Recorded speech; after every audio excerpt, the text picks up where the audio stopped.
ফেলে দেওয়া জিনিস দিয়ে যে অনেক সময় অসাধারণ একটা রেসিপি বানানো যায় এবং ভর্তা করা যায় তা আমার খাওয়া দেখে বুঝতে পারছেন। আর ভর্তাটা যে এতটাই সুস্বাদু হয় তার কি বলবো। তো হ্যাঁ, আপনারা সবাই ভালো আছেন তো? আমরা অনেক সময় কি করি, বাজার থেকে কাঁচা কলা নিয়ে আসি, আর কাঁচা কলাটা আমরা প্রত্যেকেই চিনে থাকি। সেই কাঁচা কলার চোচাটাকে অনেক সময় আমরা ফেলে দিই, আবার সিদ্ধ করেও অনেক সময় ফেলেই দিই। কিন্তু আজকে আমি সেই ফেলে দেওয়া রেসিপিটা দিয়েই একটা অসাধারণ রেসিপি করে দেখাচ্ছি। সেই সিদ্ধ করে নিয়েছি কাঁচা কলাটাকে, তারপর সেই কলা ভর্তাটা তো খেয়েছি, কিন্তু চোচাটা দিয়ে আমি একটা ভর্তা বানানো দেখাচ্ছি।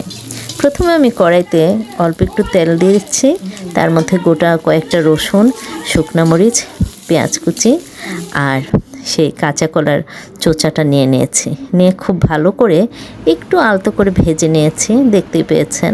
তারপর শিলপাটায় বেটে নিয়েছি।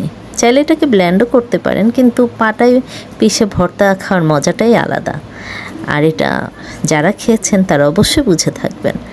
তা আমার ভর্তাটা খুব ভালো করে মিহি করে আমি বেটে নিয়েছি, আর লবণও দিয়ে দিয়েছি। লবণটা ঠিক আমি দেখাতে পারিনি। তো সব কিছু উপকরণ দিয়ে সুন্দর করে এরকম একটা ভর্তা বানিয়ে নিয়েছি। এখন হলো খাবার পালা।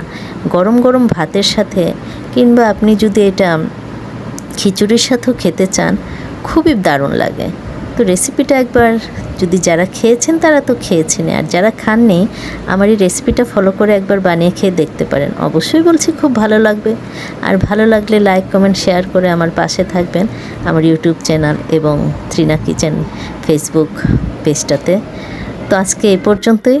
ওকে, সবাই ভালো থাকবেন, সুস্থ থাকবেন এবং যে যেখানে থাকবেন নিজের প্রতি খেয়াল রাখবেন। পরে আমি অবশ্যই একটু আবার সরিষার তেল নিয়ে নিয়েছি, সেটা অ্যাকচুয়ালি অপশনাল, চাইলে নিতে পারেন নাও নিতে পারেন। ওকে, বাই, আজ এ পর্যন্তই।